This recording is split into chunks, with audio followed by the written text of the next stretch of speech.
All sports, all the time. There's heroes and there's legends.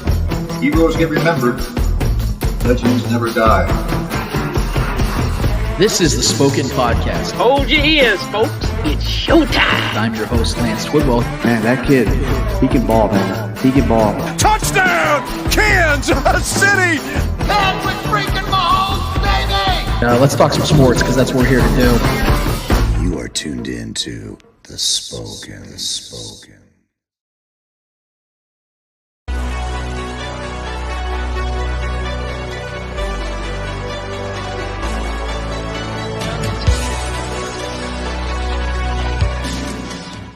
This is the Spoken Podcast. I'm your host, Lance Twidwell, here inside the Starcade Media Studios with my guys for the second straight week, Trevor Twidwell. What's good? And the great Clay Windler. What is up?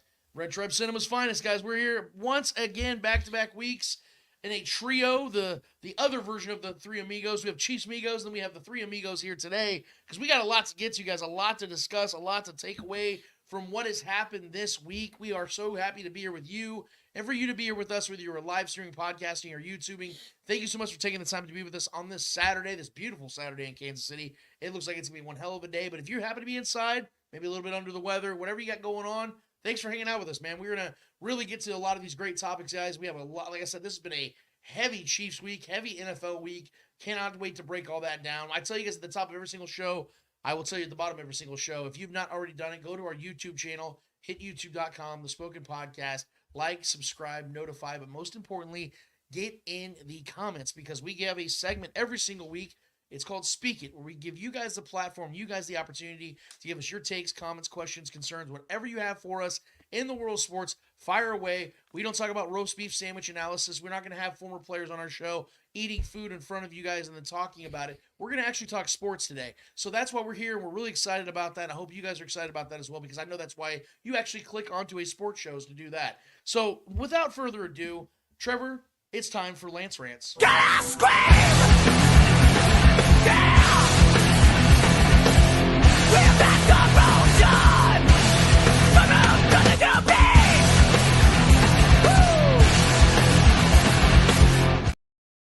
Let me first of all congratulate and be a little sentimental at the same time, but I first want to congratulate being able to play in the NFL for as long as you possibly can, or any professional sport, any professional league, is always something to admire and respect and pay homage to. It is always sad, though, when a guy has to leave your team to continue his career. So first and foremost, if we can throw that up there real quick, I want to pay homage to now former Chiefs linebacker Willie Gay Jr. I know that players come and go, and sometimes you kind of get lost in the mix. You don't really pay attention to some movements. I'm just being real about it. Sometimes you don't really talk about a guy too much because they didn't play a big role on a team. That's not Willie Gay Jr. at all. Willie Gay Jr. was a guy that helped the Chiefs get to 3 Super Bowls in 4 years and helped win 2 of them. This guy knows nothing but success in his NFL career. He got drafted in 2020, and the Chiefs have been either in the AFC Championship and or the Super Bowl in every single one of those seasons that Willie Gay has played. So without question, I'm hoping that the success follows Willie into his career now with the Saints. He signs a 1-year, $5 million deal. Very shocking, very surprising. Trevor and Clay and I were talking about this before the show, about we thought a market was going to be a lot bigger and a lot more substantial for Willie Gay, a player of his age, skill, talent, and ability. I thought he was going to be able to rake in a little bit more money. Nevertheless, he is continuing his career. It seems like the Saints love to go and get those former Chiefs defensive players. Now he's going to be teamed up with Tyrann Mathieu and Colin Saunders as well. I know that Saints team is talented. They play in a really rough division, so I know that they have a really good chance to possibly get into the playoffs, and I'm wishing Willie Gay nothing but the best. The Chiefs will be playing the Saints this year, so that'll be fun to see as well. But I wanted to start the show off with that because I think it's something that we definitely need to give homage to, because he was a passion guy. I think that Willie Gay may have single-handedly changed the trajectory of the Chiefs season this last year. And what do I mean by that? We all watched The Franchise. And what was the scene where he asks the lady, hey, have them play swag serve? I know it sounds silly. No, yeah. But he had that. And in that Bengals game, you felt like the team kind of fed off that. Like, oh, good call. You know, like when you're hanging out with buddies and an old song you all love together kind of brings the energy back up into the room. You know, like you all been like paying attention on your phones. And then somebody plays an old song you all love, and then it kind of just lightens the mood. I felt like that's what happened in that moment. And Willie Gay was the guy. He was the one that changed in my opinion, Shifted how the energy. team felt, confidence-wise, moving towards the postseason. I definitely want to pay homage to him. Do you guys have anything you want to say about Willie Gay real quick? Because I feel it's only right we do that. If you really want to nail it down to a specific moment, he made the tackle on it was 4th and 1, I think, when the Bengals were trying to go up 2 scores. That's right. He's the guy who broke through and made the tackle. That's correct. And that changed that whole game. Yeah. And you can really if you one play, you can pinpoint that play. Yeah, that's a good call. Actually, I didn't even think about that. I was trying to like prepare for the show about like what to say about Willie Gay. I never even thought about that. He made a big pivotal play on that one. What about you, Trev? I mean, yeah, I love guys like that. I love guys like him. I love raw guys that also back it up with their play and their athleticism. He's an athletic freak. I really did expect him to get paid more. Honestly, that's a pretty cheap deal for what they're going to get out of him. It's the 1-year deal, right? So, I mean, he could get another big he's still young enough to where he can get another bigger contract, maybe if he really outperforms his performances so far in Kansas City in a good system over there in New Orleans. But I mean, man, I have nothing but respect for that guy. Yep. Definitely an energy guy. Definitely a guy that was a part of some incredible runs, even before Nick Bolton got here. Man, just a guy that he kind of only had one speed, and I always like guys like that. They kind of give it their all, or they're not in it. Yeah. He was always an all-in kind of guy. Even when he was banged up, he was fighting to be on the field. So you tend to have nothing but respect for those guys. So I'm hoping the best for him moving forward, man. Yeah, New Orleans, you guys got a good one. So enjoy him. You're gonna love what he does on the sidelines, and you're definitely gonna love what he does on the field. Him and Tyron back together. That's gonna be a cool thing to see. Yeah, and Colin Saunders too over there. Yeah. Still. So I don't know if you guys missed it, but we didn't, because right after this show last week, we had a blast talking and spending all this time talking about what's to come about Chris Jones and L'Jarius Sneed and who they're gonna add at wide receiver. We had all this speculation going on. Right after the show, something big happened. Trevor, go ahead and play with the contract, what that contract entails.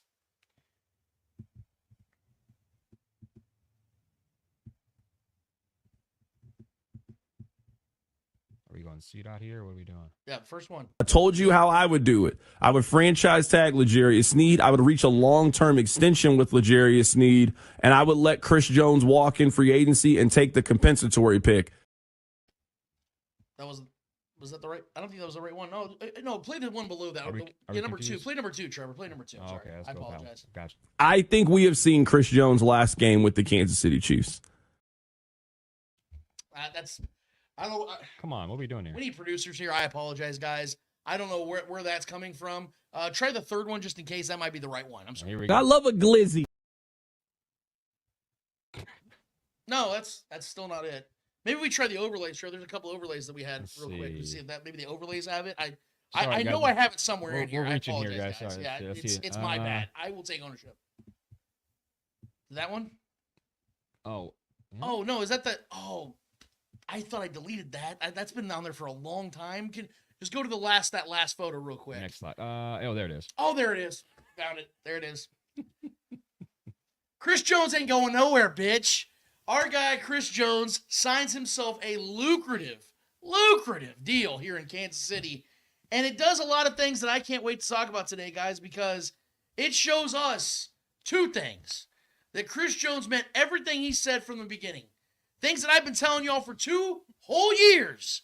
When I said, this guy means when he says, I don't want to go anywhere, I'm staying here in Kansas City. Yes, he was drunk at the parade. But if we know anything here, and anybody that's watching this knows this as well, we've all been drunk here and there. And we know that the truth always comes out a little bit, slivers out a little bit. Some things we don't want to say, some things we don't want to expose, comes out when we're a little loose. We got that liquid courage, as they dirty like to call talk. it. Chris Jones had a lot of liquid courage that day, talking about he ain't going nowhere for at least 3 more years. And what do you know, guys? We know that for at least the next 3 years, Chris Jones will be a Kansas City Chief. In fact, it's a 5-year deal. We have, I hope it's the right figure here on the overlay, Trevor, the total value of Chris Jones's contract, according to Spot Rack. So it says right here, at 5 years, $158.75 million.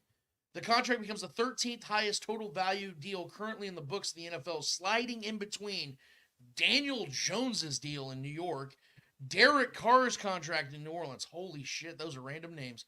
In terms of non-quarterback contracts, however, this contract chimes in second only to Nick Bosa's $170 million blockbuster deal in San Francisco. The 5-year term takes Chris Jones through his age 34 campaign, setting his contract up to be a potential career finisher for the future Hall of Famer. Next slide, please. Gotcha. The average annual salary at $31.75 million per year, Chris Jones' new deal makes him the 18th highest average paid player in the NFL for a minute. Only Nick Bosa and his mega deal in San Fran surpasses this number right now. Highest average paid non-quarterbacks. And you see the list right there. For those listening, Bosa's at the top with $34 million. Chris Jones is right below him, right under $32 million. And we know now that Aaron Donald has retired, who was about 0.175 or 0.15 behind Chris Jones as well. Then Tyreek Hill takes up the 4th spot with 30. TJ Watt at number 5 with 28. Only Donald, who was 30 years old at the time of his extension, compares in terms of age when speaking of these numbers. Nick Bosa was 26, TJ Watt was 27, Tyreek Hill was 27 when they penned their most recent extensions. Furthermore, cash flow of this deal is structured to pay out a true $31.7 million over the first 3 seasons, the practical portion of this contract. This also aligns with Donald's deal, who secures $95 million over 3 seasons for a true $31.6 million per year. We know that that's obviously not happening now. Looks like the Rams are going to give him a $13.8 million going away bonus, if you will, but he's not going to finish that contract. Nick Bosa's contract, which comes from a 4-year practical guarantee, drops to a $30.4 adjusted annual per year when portioning off his section of the contract. This is the most important part of this conversation right here, guys, because this is what I was talking about all last week. I'm going to get back to it, but I just want to show you the numbers. The annual cash payouts, $31.35 million, $28.85 million, $35.1 million, $28.35 million, and then $35.1 million. So the cumulative cash, you see how the cash starts to accumulate every single year. The 3-year payout is the number to pay attention to here, as it represents the second most earned across the span for any non-quarterback in NFL history, only behind Nick Bosa with $98.5 million. Jones barely surpasses Aaron Donald's $95 million mark, not accidentally. And then you look at the cap hits right here. This is a beautiful, beautiful number for 2024, guys. We talk about the chance of a three-peat, Chiefs being all in, trying to spend as much money as they possibly can. The cap hit that Chris Jones gives them is only 7.3, right under 7.4 million. Now, obviously, it's going to go up as expected, because in 2025, it'll be 34.8. Then in 2026, 41.1, 34.3, 41.1. Now, these can be softened if they do restructures as time goes on. But as it is structured right now, guys, Chris Jones gives the Chiefs a ton of money still to work with a low cap hit, not a ton of dead money, and then obviously him getting his money up front because of why? What I talked about last week. Cash, upfront money, signed, guaranteed at the signing. I told you all last week that if it takes $30+ million per year to get Chris Jones to stay in KC, the Chiefs have to do it. And I know there were so many fans that were just totally against this idea. They were like, well, I can see 27.5. I can see 28, 28.5, but 30?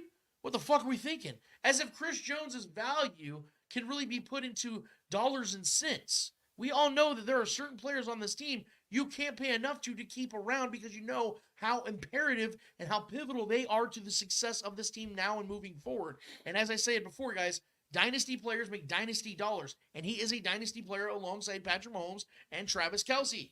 So this deal had to be done.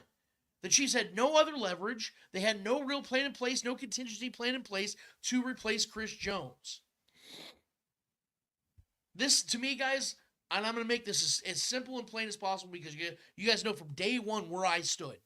And I believe that Clay and Trevor did too, but I don't want to speak for them. I'm going to let them speak for themselves. But from the first time we heard about Chris Jones last offseason and how he wanted to get paid, it was never a debate really about how much he deserves. It was about how much does it take to keep him? How much does it take to maintain the greatness of what he brings to the table? Because you cannot replicate it. Sure, you can go and draft a couple guys and hope for the best. Sure, you could have went and got Christian Wilkins in free agency, but you're going to have to spend money on him anyway, and he's a far lesser player than what Chris Jones is, even at 29, 30 years old. So this was the only option the Chiefs had. So this, to me, solidifies the fact that we knew Chris Jones always wanted to be here. He just wanted to be shown some love. He just wanted to see that the Chiefs want him around as bad as he wants to be around. And it was always evident because, if we're going to be honest here for a second, knowing what these other guys have been making on the free market right now, Chris Jones could have made an extra $25 to $35 million and if he would have went to another team. And the Raiders probably would have paid him every Oh, bit. my God. They would have paid him whatever they wanted. I mean, he just set the record. Yeah. So you knew that Chris Jones took a little less to stay in Kansas City. So he met them halfway. It was up for who, Trevor and Clay, to meet him halfway? Clark Hunt. Sure. See, we'll give Brett Veach all the credit in the world for getting this done. Because, he's the one that puts the legwork together. Him and his team are the ones putting the numbers together. But he has to get permission from who? Clark Hunt. Because as I just showed you guys, the cash value of this contract, that means that Clark Hunt is writing the check. This isn't a cap figure. This isn't how much is going against the cap, because as it shows, guys, this is actually a cap-friendly deal, at least for the first couple of seasons. This is a cash deal. This told us that Clark Hunt recognizes that, yes, F-, I'm getting grades for that, for being a cheap ass, or people think I'm being a cheap ass. You know what I'm going to do? I'm going to prove these bitches wrong. And that's what Clark Hunt did. I can sit here and criticize Clark Hunt for what I think he should or shouldn't do, but what I will do whenever he does things like this is give him credit for what he deserves. And Clark Hunt deserves all the credit in the world for getting this done. Because, guys, this came down to Clark Hunt. This didn't come down to Brett Veach. This didn't come to Andy Reid. This didn't even come down to Chris Jones. This came down to Clark Hunt saying, hey, what do we need to pay him? Give me my checkbook. I'll make this happen. This shows me that Clark Hunt wants this dynasty to continue, and he wants this three-peat as bad as any of the guys that are on that field. Clay, I want to start with you on this, man. What are your thoughts on this Chris Jones signing? For me, it really comes down to the fact that if the Chiefs didn't have Chris Jones, they were going to have the worst defensive tackle room in the league. It was going to be bad. I mean, the Chiefs' run defense was already statistically poor with Chris Jones. It was going to be a real weakness without him. And I think for this deal, it's not just what Chris Jones meant to the Chiefs, it's what he would have meant to another team. Yes. And I think if they had let him go, potentially you're looking at the balance of power in the AFC shifting quite dramatically. If he's playing for the Texans or the Raiders, you might be regretting this in January or December when the division is up for grabs. I mean, the division was up for grabs last year at the end of the year. And think about how awful it would be if the Chiefs were hosting the Texans in a playoff game next year and you've got Chris Jones coming into Arrowhead. Maybe you have an injury to Tooney or Trey Smith going into that game and you have to face Chris Jones. You got to deal with the Neil Smith effect that we lived through in the late 90s with Neil Smith going to Denver and coming back and haunting the Chiefs. And none of us want to relive that. So as much as this meant to get Jones back in Kansas City, it means as much that he's not going to another team. Because you think about like NFL history, think about players like Deion Sanders. What happened when Deion Sanders went to Dallas from San Francisco? Won the Super Bowl. Yeah. And vice versa. He was the player that got San Francisco over the hump. From Atlanta when he went to, Atlanta. So now we don't have to deal with that. Right. So that's how huge this deal was. Humongous. Great take, man. Trevor, what about you, man? Yeah, I mean, first of all, I just want to say that I'm glad that the Chiefs made the sentimental move by keeping Chris Jones here. Shout out to our boy Bink. Everyone seems to have been changing their tune pretty quick on this signing, that it was a no-brainer now all of a sudden to keep Chris Jones here and pay him whatever he wants. Now it's all of a sudden a no-brainer. Listen, man, me and you have been on the same page, lock and step this whole way about keeping this guy. Chris Jones is like I say, just they don't grow on trees. Aaron Donalds don't grow on trees. I think both these guys are so dominant in their own unique way. Aaron Donald in his own more bulldozing kind of way with his lower sense of gravity and it's just pure brute strength. Chris Jones is more shifty and has more length and ability to bat a lot of balls down and force double, triple teams similar to Aaron Donald. But guys like that, you don't just draft these guys every year. Those guys are not in drafts every year, every 3 years, every 4 years, every 5 years. Those kind of guys are hard to find. And Chris Jones also has established himself as a guy that is a true gamer. He's been paid already in his career. He's had a big contract already in his career. compared to when the market was what it was when he got that first big contract, making $20+ million a year. He got paid already, and he's done nothing but continue to perform. He's not a guy that's lost a step or takes a step back and rests on his laurels and his accomplishments so far. This guy has 3 rings on his hand already and is ready for more and has done nothing but show you that he's excited for more. This guy is a Ring of Honor player. This guy is possibly going to go down as the greatest defensive player in Chiefs history, and I know there's a lot of great names on this lore and legacy of this franchise, but longevity, success, all the things that this guy has brought to and through different regimes as well, right? He's had different coaches, he's had different coordinators throughout his tenure here in Kansas City, but now he's sitting with the best one possible. Him and Spags, the marriage between those two is just an incredible chemistry between those two and what they can do together. And he's the centerpiece of this defense. You know, green dot or not, I know the green dot is Nick Bolton and whoever's running that position there, but this defense goes as Chris Jones goes. And it's a no-brainer to keep guys like that around, and you pay them whatever the market is demanding of them. And if we didn't sign him before free agency hit, he for sure would be wearing silver and black, and I would have been sick to my stomach. You know, seeing that guy twice a year for the next few seasons, coming across the opposition of us, and that's just not something I'd ever want to witness. One of the few players I would ever want to see not wearing, a divisional rival jersey. He's probably top 5 on that list all time. So I'm glad we were able to keep that guy, and he's going to retire a Chief, and I could be more stoked, man. Yeah, there's not much more we can really say about this, because anybody that's still sitting here now trying to find any negative in this, I just hope that you enjoy the show for these next 2 to 4 years, because I do truly believe, and we talked about this last week as well, about how we compared Chris Jones to the likes of other players at his position or around his position that were historically great, even into the mid-30s and late 30s, like Reggie White. I say that humbly, because Reggie White was a freak, a phenom, one-of-a-kind player. Yeah, right. Deep into his late 30s, he was still getting 15, 17 sacks. I'm not saying that's what Chris Jones is going to be, but I think there's a much better chance that Chris Jones plays well into his 30s, into his mid-30s, than him being done after this season. Yeah. Because he's just one of those guys that just has that specialty to his game. And something I want to add real quick before we move to the next topic here is I hope people understand, because I know that we get caught up in the glitz and glam of the NFL or any other sport where, you get confused when you see a team like the Chiefs pay a guy like this of that magnitude when he's not a guy that gets the ball, or he's not a guy that, is on the edge, or he's not a guy that's out there picking balls off. Why would you pay a guy, an interior player like this? Guys, if Chris Jones was a defensive end exclusively, played outside linebacker exclusively, you would have no problem paying him this money. Right. You know why I know that? Because look at all the other guys that I just mentioned outside of Aaron Donald that get paid the equivalence of what Chris Jones just got. They're outside edge rushers.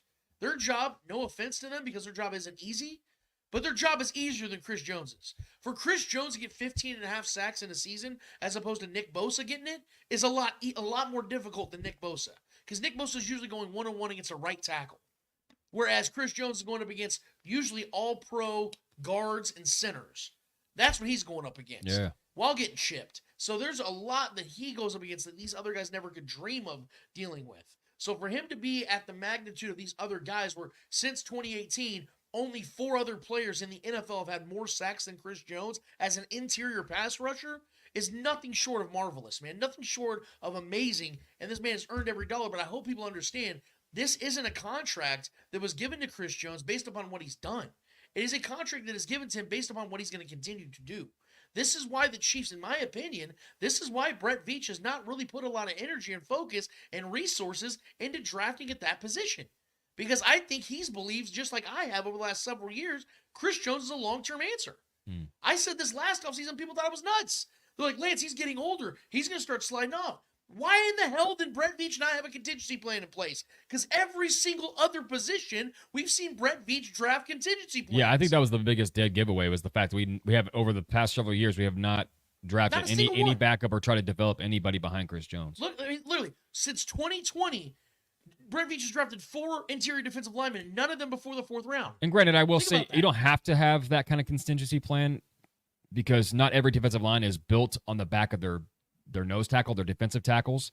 A lot of it is based on the edge rushers. So we could have developed, we could be banking on the progress of, maybe King Felix or George, guys like that to really kind of come into their own and build our defensive line that way off the edge. But yeah, man, we've done nothing to really establish outside of keeping Derek Nottie here and a couple other glue guys, bringing back Pinnell. But that's not a contingency. And even plan. to that point, though, and I want to add this, and we're going to move on. Even to that point, if you look at the best edge rushers in the league, they always have some notable dude in the middle. Look at Nick Bosa.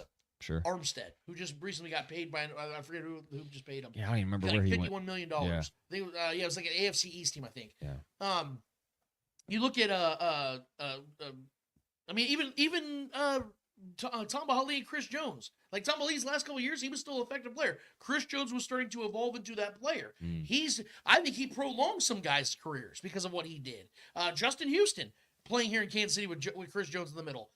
People forget how long Chris Jones has been a great player. Well, and he had a slow start too. He was first season he had 2 sacks. That's what I'm saying. He wasn't being played that much. Right. Yeah, Well, which is crazy. Houston and Tamba had Dontari Poe as well. Thank you. Yeah, Thank exactly. you. That's a great thing. Yeah. He was elite there for a minute. That's my point. If you and I don't want to disrespect anybody over the Browns, but I think Myles Garrett might be like the one exception to the rule where he doesn't have like that notable guy in the middle. Maybe I'm missing somebody, but most times if you look like T.J. Watt, Casey Hayward, or not Casey Hayward, Cam Hayward. Cam Hayward, yeah. There's always some dude in the middle who's like a badass that the offensive line has to take kind of anchor. Pay attention. It's yeah, an anchor, exactly. yeah. So where T.J. Watt kind of breaks free here and there. That's what I'm talking about, man. So for George Karlaftis, as we talked before the show, we all agreed here. Yeah. George Karlaftis doesn't have 10.5 sacks last season if it wasn't for Chris Jones. He sets these guys up for success, man. That's why it's okay to walk away from players that you think otherwise you would never dream of walking away from. Sure. Because you know that you have that guy, and these other guys can step in, step out, and do what they need to do. There's some other great things that happened this week, guys. I don't know if you knew. But I have a theory here. I think Brett Veach is listening to me, guys. I think he's paying attention to what I'm saying. Or he's waiting to troll me, and it worked. How arrogant of you. How arrogant of me, but I have a theory, okay? Just hear me out, guys. Maybe I'm way off on this. And I probably am, but it's fun to talk about. So I've been sitting here patient as hell because I'm like, dude, the Chiefs just re-signed the best player in free agency. You know, you just, at that point, we don't have to sit here and worry about it. You know what I mean? Saturday night, me and Trev watching UFC. Clay, you're probably in a robe somewhere having a scotch, doing something sophisticated. Eating some kind of rich cheese. And yeah, exactly. You got some brie. Yeah, exactly. Brie, thank you. Some warm, nice, comforting drink. Listening to some jazz. Smooth. And we're sitting here watching UFC, violent shit's going on. We're hanging out, having stogs, smoking them up. And all of a sudden, Trevor just says, bro, we just got Chris Jones signed up. And after that, bro, like the pressure and anxiety, everything just alleviated. It just went away. And I just relaxed because I'm like, this is what I'm terrified about. Obviously, there's other things on my wish list we'll get to in a second.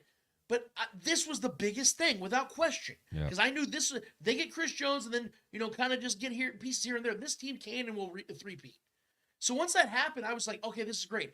But, as the week went on and we started seeing other wide receivers start to get signed, and we know that wide receivers a big need for the Chiefs. And I've been big for the last couple of years. Chiefs need to get a veteran wide receiver, that can walk into the system. It doesn't have to grow into the system. Kind of just picks it up quicker as a veteran normally would. We start seeing some of the bigger names getting signed. I'm like, okay, V just got a plan. I know he does. They got plenty of cap space. They're going to find a way. Like, I'm not worried about it. And then I see Curtis Samuel get that contract with the Bills. I'm like, fuck, dude, that's a guy I really wanted, man. Like, you can get him on a low deal. Like, he's 27. He's a good player. Like, so my dumb ass decides, you know what? I'm going to make a rant. I go on Twitter, and for the first time this offseason, I do my rant. Last year, it was like every 30 minutes I was doing one.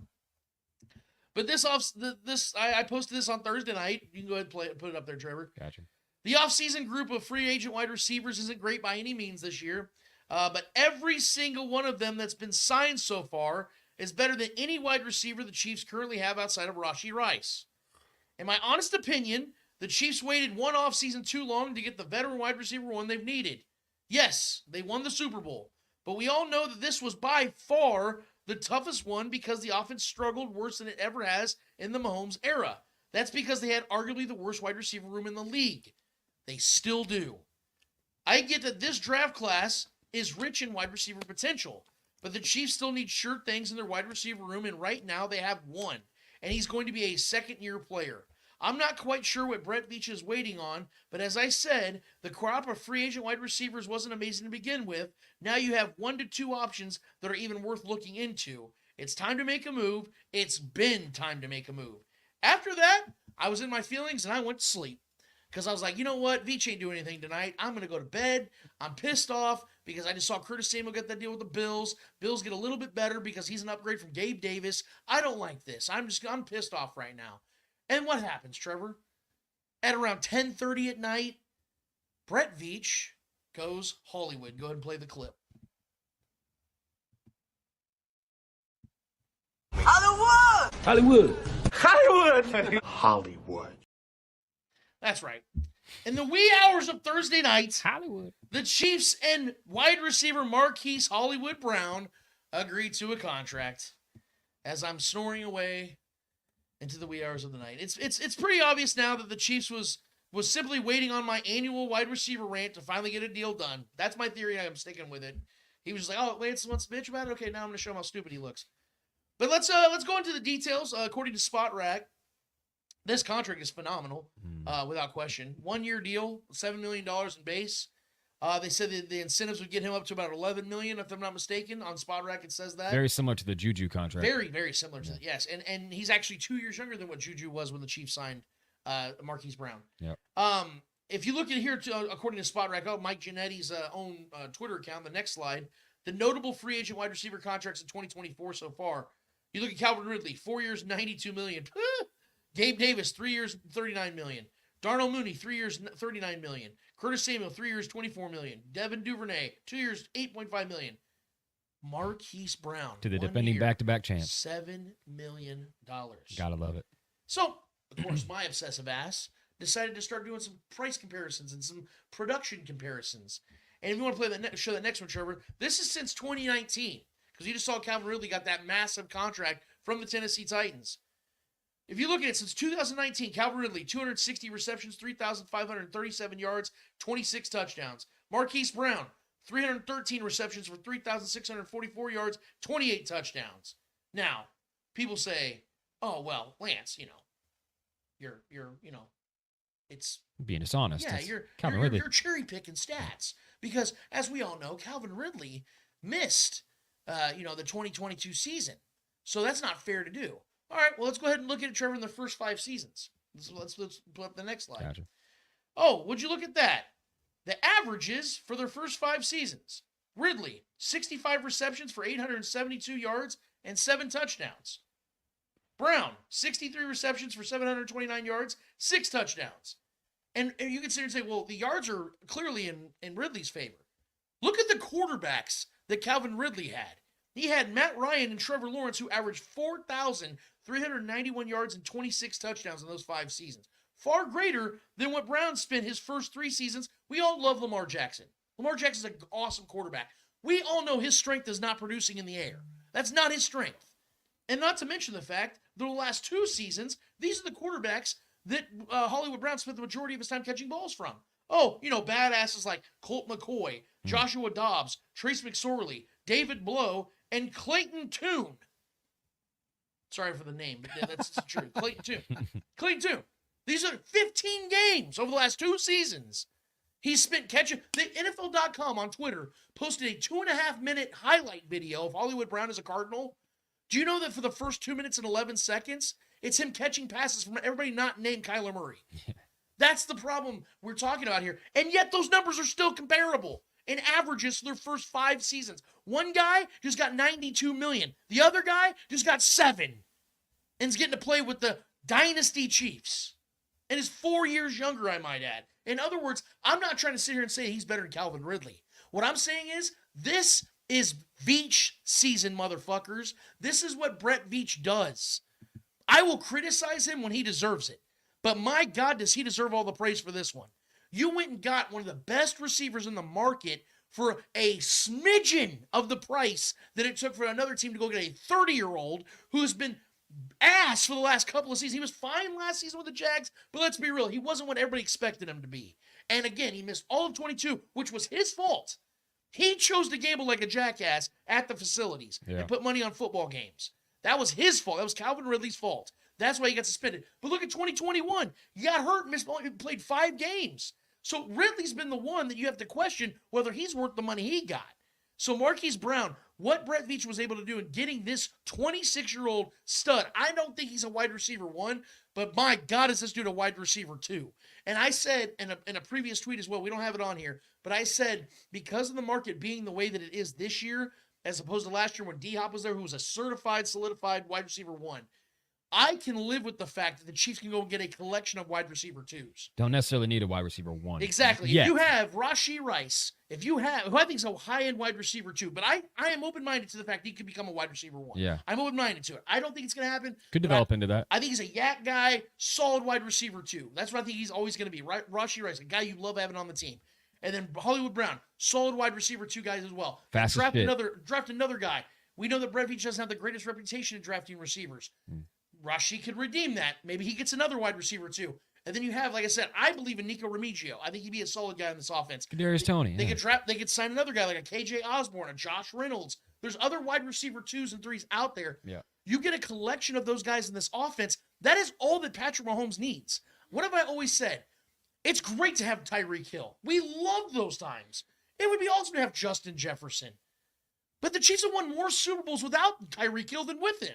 Why is that? Because Patrick doesn't need superstar wide receivers. He needs jujus, guys that just get open in space and catch the damn ball. Why was last season so difficult? Because he didn't even have jujus. It took Rashee 2-3 months to finally become a guy, but he was a rookie. Just No do one's your blaming him job. for that. Yeah, just do your job. Yeah, Catch he the had to ball. develop into this system, into this league. No one was blaming Rashee for that. Right. But they had nobody else. That's why this offense clunked so badly. And that is why I said it all season. If they just had a juju, this offense would have been just fine last season. There would have been no clunks. They'd have kept rolling. They didn't have that guy. Now I believe they'll have multiple of those guys, and this offense is about to kick all the ass. What are your guys' thoughts on this move with Marquise Brown? Trevor? I mean, my favorite part of the contract and the signing overall is the fact that he had to have passed on other teams offering him much more money and much more lucrative multi-year deals to come play here. There's no way that all these other guys were getting signed that he's better than have been more productive in over the last several years, that they weren't in his ear first. Right. He had to have turned those contract offers down to come play here, bet on himself, similar to what Juju did, because I know Juju was getting other offers other than us as well before he came here. Taking this 1-year rental, prove-it deal to come to Kansas City just speaks volumes not only for what we built here and the respect that we have from other skill players amongst the league. And I think, like you said, like Calvin Ridley's better right now, but he's also an aging guy. He's a little older. He's kind of a wild card on what he's going to do with the rest of his career because he's a guy that was talking about retirement at one point in his early young career too, had the off-field issues with the betting scandal and all that stuff. But it's been productive nonetheless. I'm not going to I wanted Calvin Ridley here, but not for the money he got. But this deal is I mean, everyone else is taking an L. I mean, the defending champs got the best deal for possibly the best receiver on the market outside of Calvin Ridley for the least amount of money. At least straight up, I mean, it's a 1-year deal. Obviously, we don't have anybody locked up for a long period of time. This could develop into a long-term contract. Most likely not. But to go for this is the perfect move that you can make as a GM from Brett Veach to go for this 3rd championship in a row. Bring a guy in, you're going to get the best, most motivated version of this guy whose skill set fits seamlessly into this offense with his speed and his versatility and his shiftiness. It's the perfect move. Because I honestly didn't think we'd get him for that kind of deal. I thought we were gonna get. You saw my initial 3 years for $44 million as well. Yeah, I mean, this was a guy I was already sold that we were gonna get. It was between him and Curtis Samuel, and it was one of those two guys I thought we were gonna get because they're very versatile type players. They can do the jet sweep stuff too. Very fast, very versatile. But getting him for this deal, I did not see this deal being. I didn't think we'd get him for the Juju price. I really didn't. So this is a magical move. Just a terrific, perfect fit. It's like I said, seamless. He's going to be a guy that's going to catch onto this offense very quickly. And this is the first time, too, which makes me even more excited for him. This is going to be the first pass-first offense he's going to be a part of. Yes. Because the last 2 regimes he's come from a bit in the Ravens and then Cardinals, very run-heavy offenses. So they had to run the ball a lot. But not even just that. They just the scheme, the offensive schemes were not West Coast offenses, right? So this is going to be we're going to spread him out, use his speed, get quick dump-offs to him, too, create space, downfield blocking. He's going to have so much opportunity. His numbers could probably go crazy this year. He's going to show people what Kadarius Toney should have been in this offense. Sure. That's what he's going to become in this offense. That guy that can do the gadgety shit. Yeah. But also go downfield 15, 25 yards and catch the deep ball. Oh, he would take the top off for sure. Absolutely. That's his skill set. And I think him alongside Rasheed is just going to be a problem for secondaries because they're both fast. They're both incredible after the catch. Rasheed will get everything underneath. Yeah. Travis will be able to continue to create in the middle. And you're going to, like I said, Top's coming off with Hollywood. Yeah, Brown. so this is a perfect move. Andy Reid's going to have so much fun with this guy, man. Can't wait. And I saw Clay, before you start taking off, I saw Clay yawn in the middle of that, which means that I think Clay's, it's so much fun the way things go here in Kansas City now. It's almost like boring. So Clay's like, another move. 3-peat, here we come. Oh, the arrogance. So what's your thoughts on this move, bud? Well, first thing I want to say is thank you, Brett Veach, for signing a wide receiver. Oh, shit. Because now we don't have to deal with Lance copying and pasting all his tweets from last offseason for the next 6 months. That's not going to happen now because we signed a wide receiver. So thank you, Brett Veach, for that, first off. Anyway, but both y'all mentioned, Trevor was talking about the jet sweeps and you were talking about gadget stuff. The gadget stuff in this offense kind of disappeared last year. Why was that?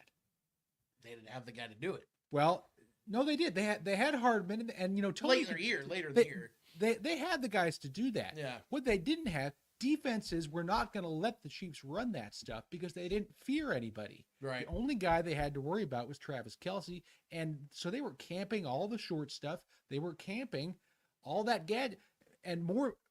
You saw the Chiefs faking that stuff more than actually running it. It wasn't until maybe like, remember when they tried to run a jet sweep or an end around or something to Hardman in the Buffalo game. There was so much traffic there that he fumbled. Yeah. And they tried to do it in the Super Bowl and it just didn't work.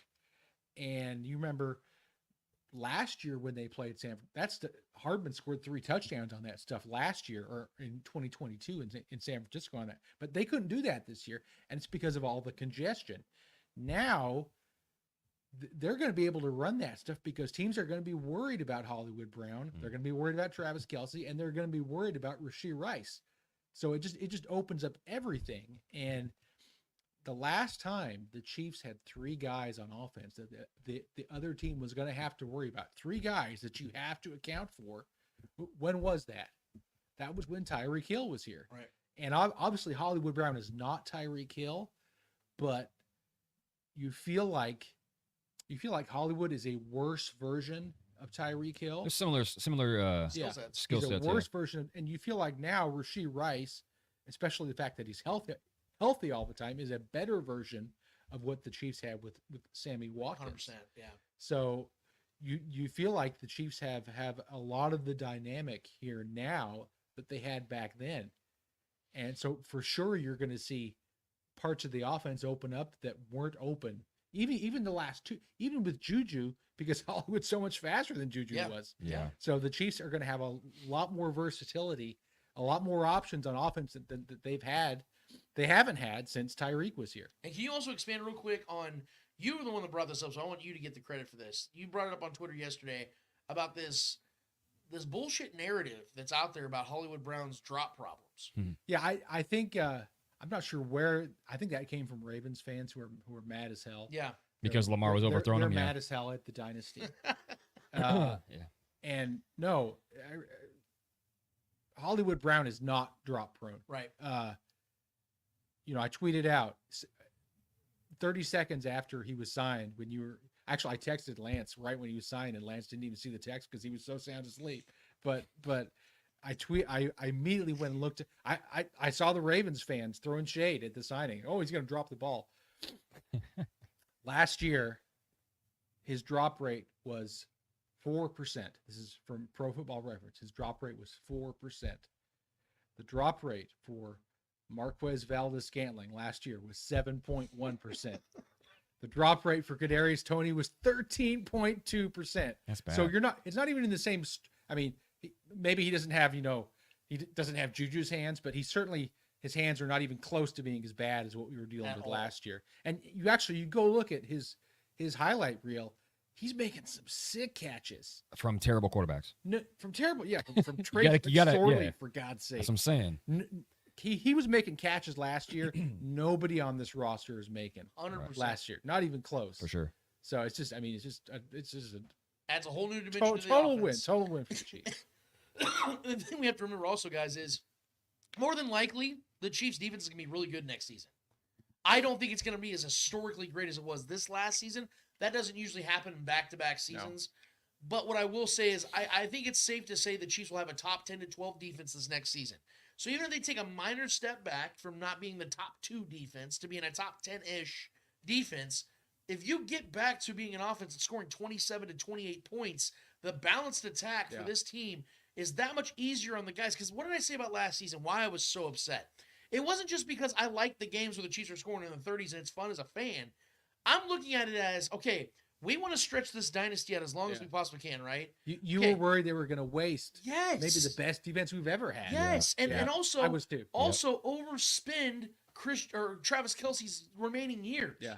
Where so much is riding on him that his body's just going to give out.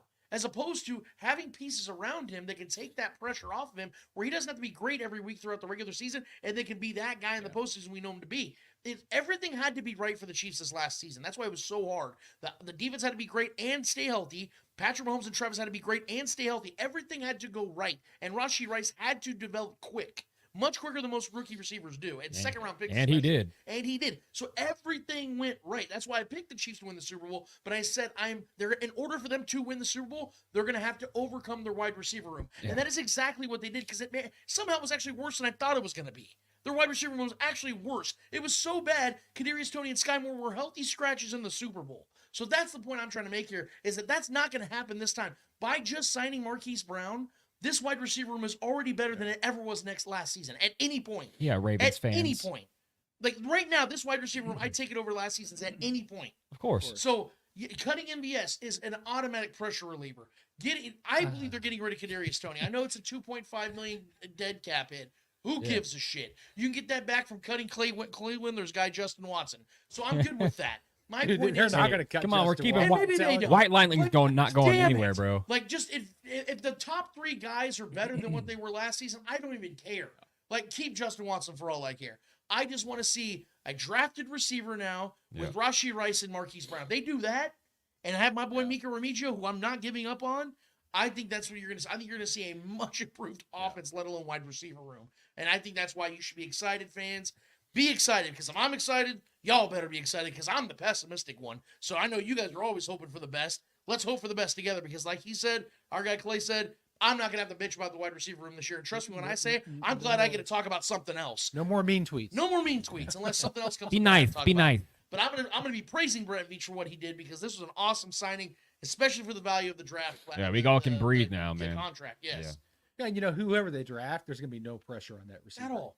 Do you guys think that we get another free agent though, like a Mike Williams or a Michael Gallup, and guy? I was listening to Nate Taylor as well. He believes that as well. I think Gallup will be a great fit. That's another guy that can stretch the field, and another guy that has good hands too. Well, they have $15 million right now. Injury prone. Cap. But that's not including what's going to happen if and when L'Jarius Sneed gets traded. We're going to talk about in just a second. Mm-hmm. That's $19 million they'd be bringing back to their cap room. Tyler Boyd's still out there too. Tyler Boyd's still out really there. Good slot receiver. I like personally KJ Osborne from the Vikings. Michael Thomas still out there. Michael Thomas still out there too. I mean, a big body slot guy. I mean, that's a good guy that can move the sticks though for first downs. I wouldn't mind Michael Thomas. He make the inactive list really deep. No, I think that there's plenty of options out there. Can be good wide receiver 3s in this offense. Yeah. Tyler Boyd for sure. Yeah. I would like that. I think he's going to get paid though. Probably. I think the Steelers are going to probably pay him. Yeah, he's been a productive receiver his whole career too. But KJ Osborne, Michael Gallup, I'd take either one of those guys. Yeah. I like Josh Reynolds. I'd take Josh Reynolds. He's out there. I didn't realize he was out there. Yeah, at least from what I remember yesterday, he was still available. Yeah, he's a gamer saw too. Van Jefferson get signed. A couple of exactly. Like what the Chiefs need right now is just a dude. Just go get a guy that get you 450 yards, 500 yards, 600 yards. You get one of those dudes. This wide receiver was deep as hell. Even a Hunter Renfrow I'd take. Yeah, a good slot guy, a good shifty. He's a very good route runner, man. Anybody that I would you definitely would like take to see them add by chance? No, y'all covered it. Okay, good. Yeah, because I think those are the guys that I do believe they will double dip. All those guys would be cheap too. Outside of Tyler Boyd, probably. And they'll probably draft if they hold on to their 9 picks, as opposed to trading up or trading down, like I'm proposing. Let's say they get 2 picks out of Snead in a trade. Yeah. I do think they would take 2 wide receivers in this draft, because this draft is so rich. I can see them taking one in the 3rd and like the 6th. Yeah. Because we know that Brett Veach, where does he do his best work? Late in the draft. We know that his best work is late in the draft. I think we'll take a late running back before we take a late receiver. And I can't wait to talk about this, man. We're Yeah. gonna have some mock Yeah, draft yeah. to talk about, man. I can't wait for that. Yeah. But let's get to the final portion of Lance Rants and all this, guys, because this is the now the biggest story in Kansas City when it comes to what is going to happen with L'Jarius Sneed. So let's. When I woke up this morning, guys, I had everything prepared for the show, but I saw Destin Adams. He's a beat reporter for the Colts. Put this out here. Let's go ahead and throw that on the screen, Trevor. Excuse me. He says, sources tell myself and A to Z Sports NFL that Chiefs and Colts are ironing out the final details of a trade that will send star cornerback L'Jarius Sneed to Indianapolis. I'm told the Colts are sending a 2024 third and additional pick in 2025. About an hour later, there's the next slide, Trevor, if you want to throw that up there as well. Another beat reporter for the Colts who has a much bigger following. I just wanted to throw that out there. I'm not disrespecting Mr. Adams here, but Stephen Holder says he was answering a question from a fan. Quote tweeted it. The question was, a lot of people are saying the Sneed trade is done. Any word? Stephen Holder says, this is not accurate. Sorry. And then he goes on to add, in fact, I'm leaning heavily toward the trade not happening at all. Well, so obviously these are conflicting reports. Yeah, go ahead. These are conflicting reports. But then we see a guy that, and I'm not trying to be funny here, but there's this guy on Twitter who has been absolute nails for the last few weeks, Trevor, when it comes to reports. And his name is Pretty Ricky. And I'm not playing around here. I think I have that slide up there. I got you. Got on there. Okay. It says, this is Pretty Ricky after both these initial reports from Adams and Holder. He says, I can confirm that L.J. Sneed will be joining the Colts. There was a deal in place, but there was a snag holding things up. He will be an Indianapolis Colt in 2024. I'm going to be totally real with you guys. I think the trade is done. I really do believe that we will hear that L'Jarius Sneed is joining the Colts maybe by the end of the day. Biggest reason why is because, and I know this sounds silly, guys, but hear me out, and you guys can go look at his timeline. This Pretty Ricky guy has been absolute nails when it comes to reporting trades, signings, long before guys like Ian Rappaport and even Adam Schefter. He has been nailing it. I don't know who the hell this guy is. He has a Mets hat on a character. I don't even know. He's in bed with somebody. He knows some stuff, and they've tried to like ban his account. He's finding out information. Maybe he's a hacker, bro. He is getting people's text messages. Yeah, whatever he's doing, he's getting stuff, and he's getting it before some of the big wigs, man. Like you can ask Clay, you can ask a lot of these other people that pay attention to Twitter closely. This guy has been getting shit right. Even our guy over at Arrowhead Live, Grant Morris, one of the most well-connected Chiefs fans out there, has talked about this guy. He's like, dude, he's 95% accurate on every single NFL acquisition to this point of the offseason. 95%. So if he's telling me that this L'Jarius Sneed trade is done, I'm going to get with him. But here's my biggest thing I want to talk about today, guys. It's not whether we're speculating on whether the deal is done or not. What I want Chiefs fans, and I hope you guys hear me out here, because I never like to be the guy that tells you how to think or feel. That's for you to decide. That's who you are. I respect our differing of opinions. But I hope you guys will hear me out for a second. L'Jarius Sneed getting traded from the Chiefs, first of all, is not a bad thing. Okay? You lose a guy, it sucks because we all get connected to him. But like I believe Clay was saying, and other people have said on the show, our guy Stephen Williams over at All Chiefed Up, they've all said, I think sometimes we get caught, we get attached to the wrong players. Guys that we know are not going to spend their whole careers in Kansas City. You want to get attached to Patrick Mahomes, Travis Kelce, guys like that? Cool, because you know they're lifers. L'Jarius Sneed was never going to be a lifer, based upon just his position alone. That we knew that he was never going to get the big dollars here in Kansas City because we know how Brett Veach builds his rosters. We also know the fact that cornerbacks age just like running backs. They have like a 4 to 5 year window, if they're lucky, of dominance, and then they start to athletically wane, and then they start to lose a step, and then you start to see them kind of fall on certain rosters here and there, and then they retire. That's how it goes. So that's why Brett Veach has not spent big money at that position. He was never going to. And I hope that people understand L'Jarius Sneed fits the needs for other teams more than he fits the needs for the Chiefs, because the Chiefs are so deep at cornerback and defensive back as a whole that they don't actually need him anymore.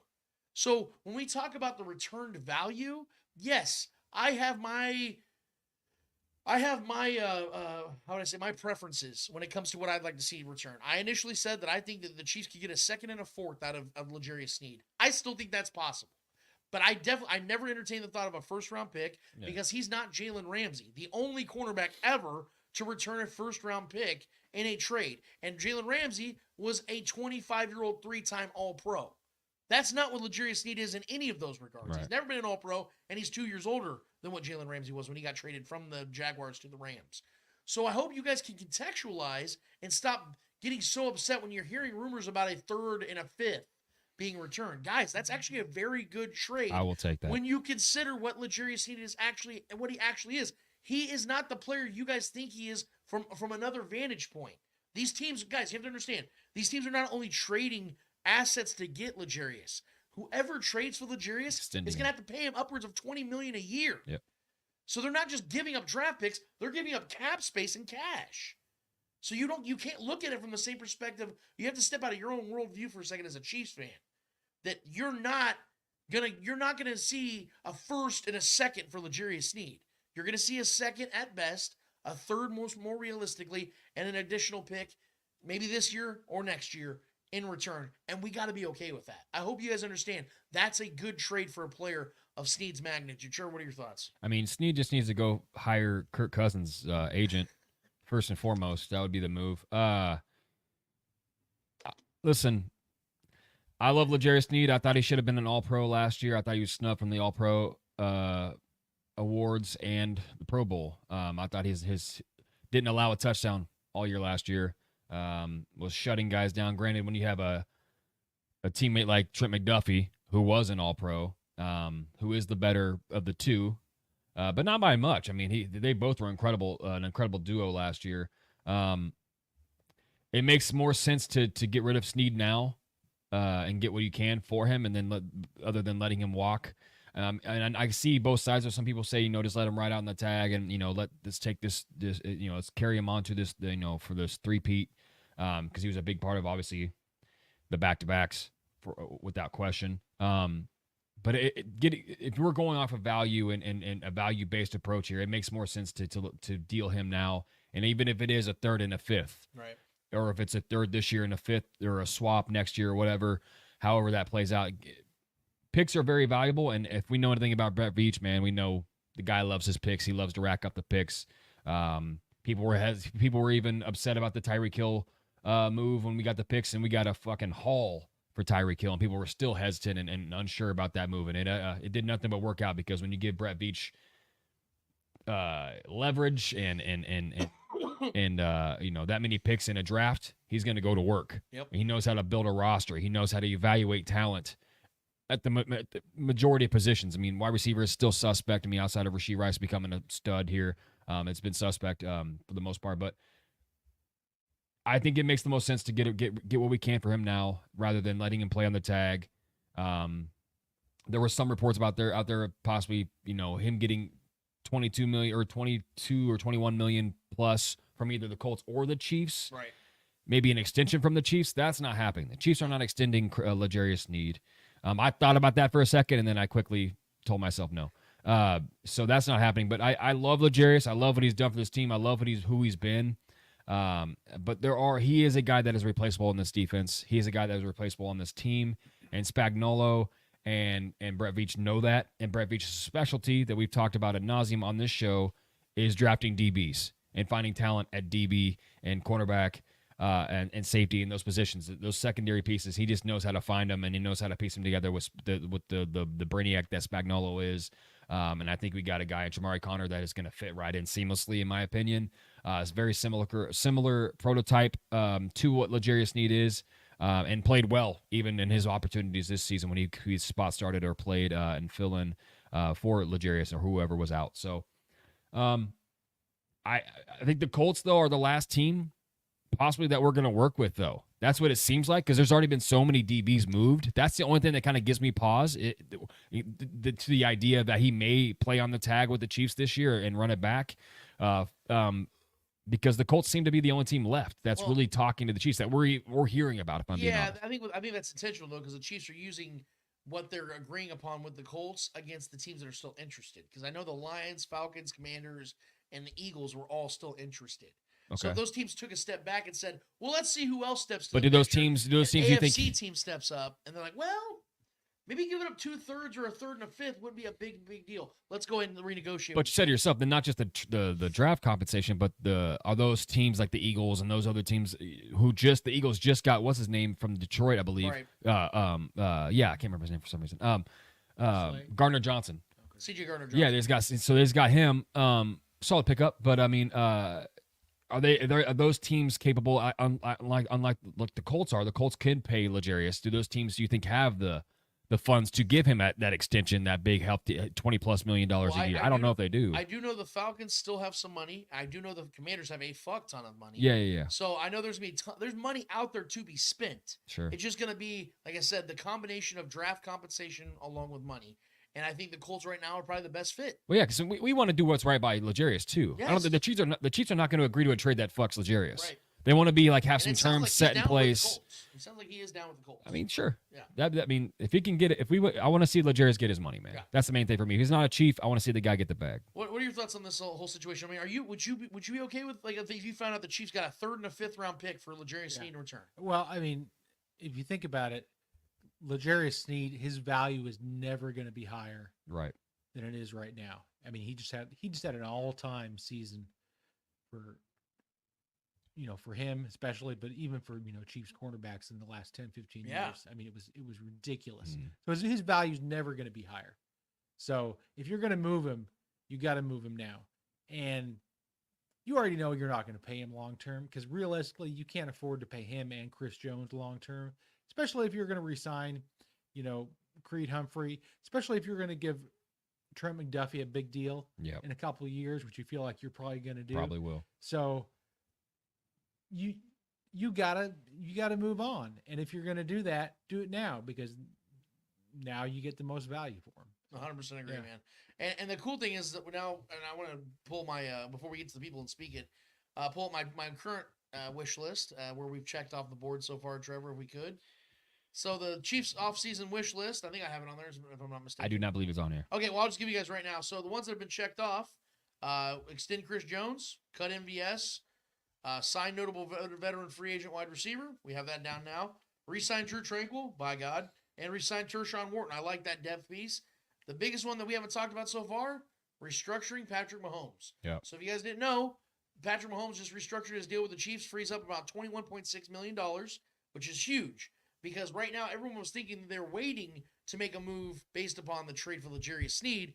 Come to find out, the restructure with Patrick Mahomes opens up the door to go and get a guy like Hollywood Brown. That doesn't take a lot of money away from them. So therefore, there's still $15+ million sitting there for the Chiefs to make moves without the L'Jarius Sneed trade even in place. So my question to Trevor and Clay here, and for you guys, because we'll get to speak in just a second after this, is what the next move is for the Chiefs this offseason before the draft when it comes to spending money. Because I do believe, in my opinion, the next move they make is another receiver, believe it or not. I agree. We can throw that up real quick, Trevor. I think my projected wide receiver list is on there right now. My newest one. I've had 3 different ones now. The updated wide receiver room. My updated wide receiver room, yeah. Gotcha. Yep. So the wide receiver room, as it goes right there, if you can see right there on the screen. So obviously, I had Marquise Brown there a week ago. I think Clay has an update for us. I don't know. L'Jarius Sneed, what does it say? It says, just from Matt Verderam, the main sticking point has been Sneed's asking price. The Colts and Titans are 2 of the top teams trying to execute a trade, but Sneed's price is too high per source. For now, Sneed remains in KC on the tag. Okay, so let's take that off that real quick. I want to add to that. This is what I was also saying last night and this morning, that L'Jarius Sneed, although he deserves his payday, is going to have to understand his market at the same time. If he's asking for $24 million a year or anything like around that area, he might be asking for too much, because right now Jair Alexander is the highest paid cornerback in the league per year. It's I think it's like $22.1 million. Now, if they were to give him that same dollar amount, I think he's better than Jair Alexander. I think that they are just as good, or just as good. I think that's fair. But if he's asking for north of that, which it clearly sounds like it, because the Titans are willing to give Calvin Ridley $92 million, which is clearly overpaying him, I think that if you're going to pay L'Jarius Sneed 21 to 22, that's more than fair compensation for a 3-4 year deal. What do you think he's sabotaging this market a little bit, overestimating himself to maybe sabotaging his way of staying in KC? Well, then I'll say this: if that is what he's because if doing, he does that, he tells all these teams that are wanting to sign him that he wants this much, but in reality, he wants maybe a little less to stay in KC. And like, that's hey, stupid of him. I know That's stupid. but do you of him. think? I mean, that could be because Then he's that's- voiced his you know opinion what that's about doing? wanting to be here. That's still. robbing himself of $60+ million Sure. he can make. Sure. So I wouldn't do it. And right now, the Titans have more cap space than the Colts. I didn't even think. I totally forgot about the Yeah, the Titans. Titans should be. I don't know why they're after him. So yeah. I do believe that L'Jarius Sneed's eventually going to have to secede or subdue his demands a little bit because we know he wants to get a fat stack, which he deserves. Yeah. But if he's asking for more money than Jair Alexander's getting right now, I don't think he's getting it. It's hard to ask for top tier, top pay at that position when you were an All Pro or a Pro Bowler, which is not fair because I believe he should have been. He should have been, yes. But he wasn't. Right. At the end of the day, you're not on those lists, and if they don't see your name on that list, it holds weight. Unfortunately, it's stupid, but it still holds weight, man. Right. So, oh man, we'll wait and see what happens. The fact that there's so much news coming out all the time about this sounds like we're about to come to the head of all this, where Sneed's eventually just gonna have to agree to a deal that's out there, the best offer available, and the Chiefs get a third and a fifth. Yeah, I would love a second and a fourth. That's what I stood on originally. Hopefully that happens. But if they end up getting like a third and a fifth or a third and a day 3 pick, I can live with that because that gives Brett Veach 2 additional picks in the draft to do with what he pleases. And we all know Veach can cook in the draft. He has been cooking in the draft for the last 3+ years. I want to see that continue. So, but you put back on the screen real quick to my projected wide receiver room, because I think, like I said, the next move I think the Chiefs will make with the available cap space is going to be another wide receiver. So as it stands right now, here's just a theory of mine, guys. I think obviously Marquise Brown, I had that for a week now. I stuck by it. Marquise Brown obviously now is a Chief. Rashee Rice, that's an automatic. KJ Osborne is a guy I really like for this team as a wide receiver 3 because his market's also very low. So I gave him a 2-year deal at 26 years old for $13 million total. Give him about $7-8 million total guarantees. So that guarantees him for $3 to $4 million a year. And then Nico Remigio, I know some of you guys may not know who this kid is. I understand that, but I'm telling you, go watch his footage in the Saints preseason game last year. Go look at his training camp videos. This kid has got something, and he's a really good punt returner as well. And he was an absolute stud back in his Fresno State days. Holler Marcus Dash, he was the first guy that told me about Nico Remigio to watch out for him. I have fallen in love with this kid. I'm not giving up on this kid. I think he can make this team. Mecole Hardman, because of familiarity and because of the fact that this dude is going to cost $0. It's going to be a vet minimum 1-year deal. Having a burner like this on the team that's been with you, that's helped you win 3 Super Bowls, is only a positive. And then drafted wide receiver. I think they're going to stick to 6. Maybe Clay will be right about keeping Justin Watson instead of one of these bottom tier guys. Fine. I can live with that. Really, I can, because the guy actually has made some really good catches for the team, some clutch snags in the recent years. I can live with if they keep Justin Watson. This, to me, is a more talented bunch, but I can live with that. What are your guys' next move? Clay, I'll start with you on this. What is the next move the Chiefs make in free agency, in your opinion? Position-wise or anything like that? I mean, if they're going to sign a receiver, I like a bigger bodied guy because they got a lot of midgets, to be frank. True. So, speedy. And, they're going to need some, if Rashee went down, they would need somebody, they would need an experienced receiver. So I feel like going after a guy like KJ Osborne or Tyler Boyd would be a really good Josh fit. Reynolds. Yeah. Yeah, so in a land of Tyrion Lannisters, you want a mountain, is what you're saying. Yeah, I mean, Juju Smith-Schuster wasn't a huge guy. Yeah. They just need a guy with a little bit of size, who has hands, who can catch, who can if somebody was to get hurt, beat man defense, or he even knows how to settle into a zone. Yeah. They just need a guy who can catch the ball. They've got enough guys with speed. Yeah. They honestly, they probably got too many guys right in that role right now. Which is never a problem, but yeah. They need the opposite kind of receiver. Sure, I agree.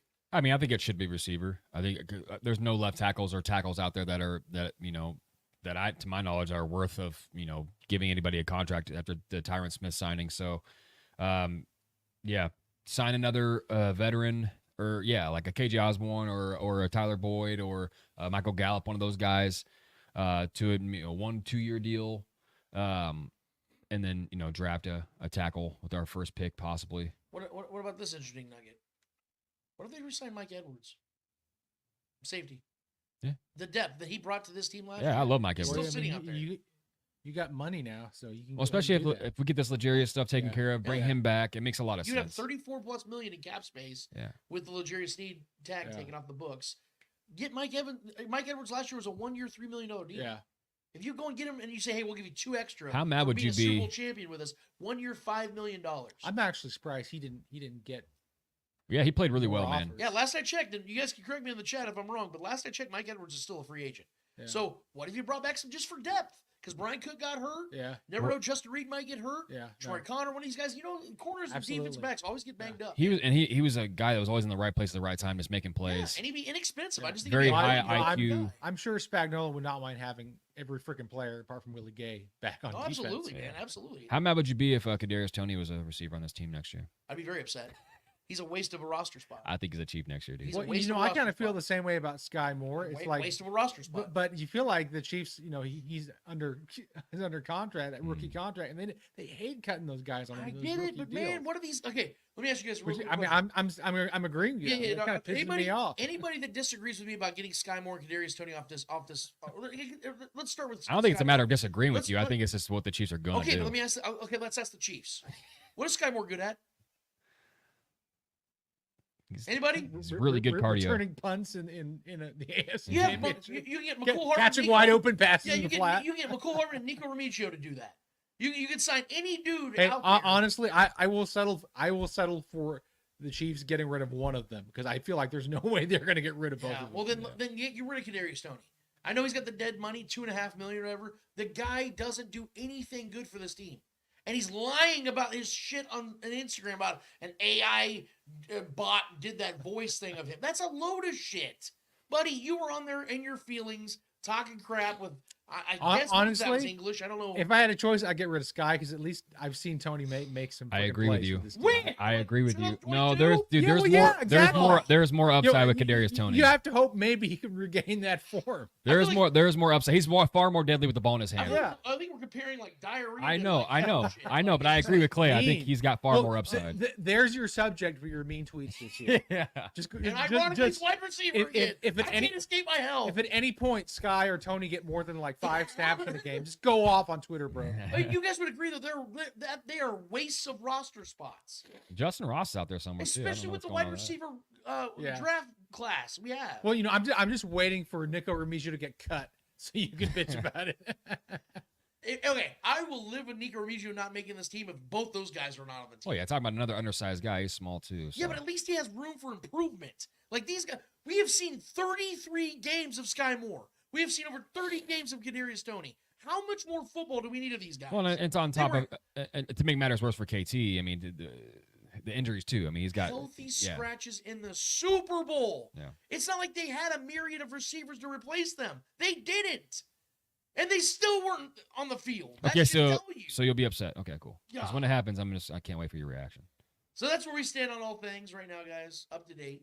You guys know where I stand on this. I'm trying my best not to have mean tweets, but Trevor and Clay are really trying to trigger me here with Sky Moore and Kadarius Toney, and it's working, damn it. They get traffic, dude. Okay. We've made the people wait long enough. Trigger the people. Let's get to speak it. What do they want to talk about, Trevor, in the chat?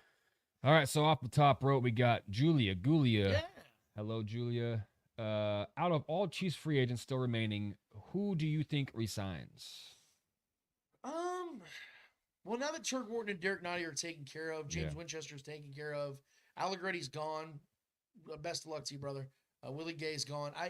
I think I know it sounds kind of nuts, but I think McCole Hardman. I think that it just makes too much sense. At 26 years old, he's going to cost him literally nothing. Knows the offense, 3-time champ.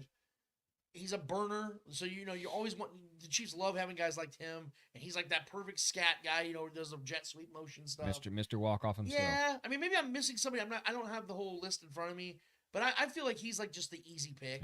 We got Nottie taken care of. Yeah, that's what I'm saying. I just feel like he's the easy pick, just based on price and experience. Yeah, I agree. What do you guys think? You agree or anybody else? Because I can't really think of anybody else that's out there. I think most everybody. Mike Edwards. We asked him. I said Mike Edwards.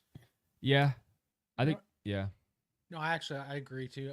Especially because I think having Hollywood makes Miko better. Yeah, exactly. It gives him more freedom to do more gadget stuff, which is what he's best at. Did you see guys Mark Bo Richter on Twitter the other day? I saw that. What in the hell was he talking about? Mark Bo Richter, former Chief wide receiver, talking about how the Chiefs should not spend any money on Hollywood Brown because he's the same guy as McCole Hardman. No, That's and you guys know I'm the biggest McCole guy. that's not true. And What in the I hell? love Bo Richter, and usually he has pretty good takes. That's bad. But I don't know where that came from. And then he started attacking Pete's weenie on the parade stuff. I'm like, dude, what? Like, I'm not BFFs with Pete's weenie, but what the hell are you talking about? Attacking him because he was chiming in about Chris Jones's comments at the parade, and he was making it into like the tragedy of it all. It's like, buddy, he's been really struggling. I don't know what's going on with Bo Richter. Too many tipping a little too many back. on the racks. Yeah. But he might want to chill out for a little bit. Maybe exit He's stage left. a 12 on the Richter scale, the Bo Richter yes. scale. But we still love you for that 99-yard touchdown. Absolutely. Yep. Appreciate you. Until the day I die. 99. Longest play in Chiefs history. It Hell is. yeah. Never be broken. Yep. Next question, Marilee Trahan. I'm sorry if I'm trying to pronounce it correctly. I don't know. Why am I more excited about the Irv Smith signing and not so thrilled about signing Hollywood? I don't That's know. a great question, That is a Marilee. very good question. In all seriousness, I told Look Trevor yourself in the mirror and ask yourself that I don't question. think See this if was on the show. These was before the show. This is why I like to have everything recorded. But I don't know if Irv Smith's even a guy that's going to make the team. I know that he's got like physical ability and things of that nature. But I talked to a guy from Cincinnati just yesterday, massive Bengals fan. He's religious. He's like us, but for the Bengals. He said, I could not tell you how happy I was the moment I knew he was off this team, let alone with the Chiefs. He thought it was a joke that the Chiefs signed him. So I'm not doing that. Dude's 25 years old. he's old. He's 4 years in the league. Decent numbers for a backup tight end, but they benched him for a rookie tight end last year in Cincinnati. It's just a depth move. So yeah, it's a depth piece. So I don't know why you're more excited about that one, to be honest with you, because I honestly didn't even know who the hell Irv Smith was before the signing. I didn't know who Hollywood Brown is, and he's going to be a key contributor to this team potentially winning a third straight Super Bowl. Agreed. Julia Gulio, once again, OT with our first selection, and do you think McConkey will be our first wide receiver selection? No, McConkey will be gone before the Chiefs get to him. He will probably be a fringe first-round pick, if not a late or early second-round pick. The kid, this sounds funny, for a white boy, man's got skills. He can absolutely play football at the wide receiver position. I will say that I think that the OT, I'm with you 100% on that, though. I think the Chiefs need to do whatever they can to go and get the best remaining tackle in this draft. Yeah. I know there's a bunch of really good names and promise. They're going to fall. Do not sit and wait until the second or third round to take a tackle. You've already done that a number of times. How's that worked out for you? You've been playing Patrick at left tackle for 3 years now since Eric Fisher got injured in his final season with the Chiefs. I think you need to go out there and go and get a guy that can protect Patrick Mahomes' blind side for the next decade. Because Clay said before the show even started, what is the one thing that can keep the Chiefs from three-peating this year? Quarterback injury. Thank you. That's what. And what's the most important stop position? the 49ers. What's the most important position on an offensive line? Left tackle. Chiefs don't have one. Go and get one. Okay? I don't want to rely on a third-round, second-year player. No offense to Wanye Morris. Maybe he could turn into something, but I'm not willing to bank on a three-peat with Wanye Morris protecting the blind side of the most important piece in the history of the NFL. I'd rather go out and get a rookie, albeit a rookie, but a guy that's drafted in the first round, the first 25 to 32 picks. A guy that I know is built for that shit. A guy that can become that guy. I don't know that about Wanye Morris, but if you go and get a guy in the first round, more than likely he would become that guy. I'm willing to take that risk because the Chiefs don't really have a lot of choices at this point. Julia Gulio with the follow-up question. Assuming Creed gets paid, do you think we can keep Trey? And if not, when do we start looking at the guard position, also assuming Tooney is gone? Okay, so normally I would say it's without question the Chiefs are going to keep Trey Smith with a Creed Humphrey extension, which is inevitable, I might add. He will get extended. Creed Humphrey will get extended. Yeah. But here's the Get thing those people have to snaps up, remember. though. On normal occasions, guards and centers don't make a ton of money. Here's the problem, though. Landon Dickerson. Sure. Well, he just got paid. But more than one guy got paid. I know, but I'm saying he's the one that broke the record. Yeah. He got, $100 million as a guard? Like, Trey Smith's market is now higher than it's ever been. Now, here's the one thing that I think could save Trey Smith's career in Kansas City. Joe Tooney. So Joe Tooney, if this is, let's say, his last year in Kansas City, or he restructures his deal again, then I do believe that contract will be realistic for Trey Smith because that money would open up. Or a Jawan Taylor restructure, which would give the Chiefs upwards of $10 million in cap space. Yeah. Then you're talking about that because Trey and Creed Smith subsequently are up for contract extensions. I think the Chiefs want to sign them both because I don't think that even at the highest price is going to break the bank. I do believe, though, that Trey Smith's market did go up because, one, since day one, this man's been a starter, hasn't missed a start, and has helped this team win back-to-back championships. So his number right there is going to be higher. But with Landon Dickerson and, like you said, a series of other guards getting paid, his number is that much higher. I do believe the Chiefs, though, will try to get this taken care of, and I do believe that those guys could be with this team for the next 4 or 5 years. But if I had to put a bet on it, it would be Creed before Trey. Michael Maldonado. Sorry, I always still can't pronounce his name. I got peanut butter in my mouth every time I say that name. What round do the Chiefs draft a tight end? Well, if I'm being optimistic, I would like to see in the first 4 picks. I know that everybody thinks Travis Kelce's going to play forever. That's not the case, and they don't have anybody behind him that's really, in my opinion, worth a damn. And that's respect to Noah Gray, but he's a 200 to 300 yard guy a season.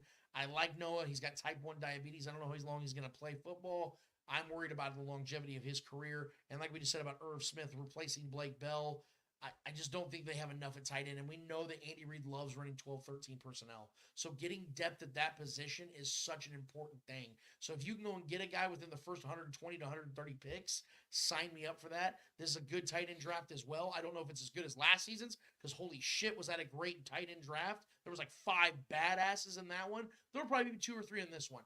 Maybe the Chiefs can go and get themselves one in the middle of the rounds because we remember Travis Kelce was a 3rd round pick as well. This could happen again. I hope the Chiefs go out there and go and get a stud tight end, somebody that at least can contribute to the team in blocking and going out there and getting the 5-yard passes and just adding something to this offense. Agreed. Chiefs fan in Colorado. Do you think the Chiefs will bite the bullet and cut Tony or try to get a 7th round pick for him? I think that, look, my theory is, and it's on my wish list, that trade Tony for literally anything you can get.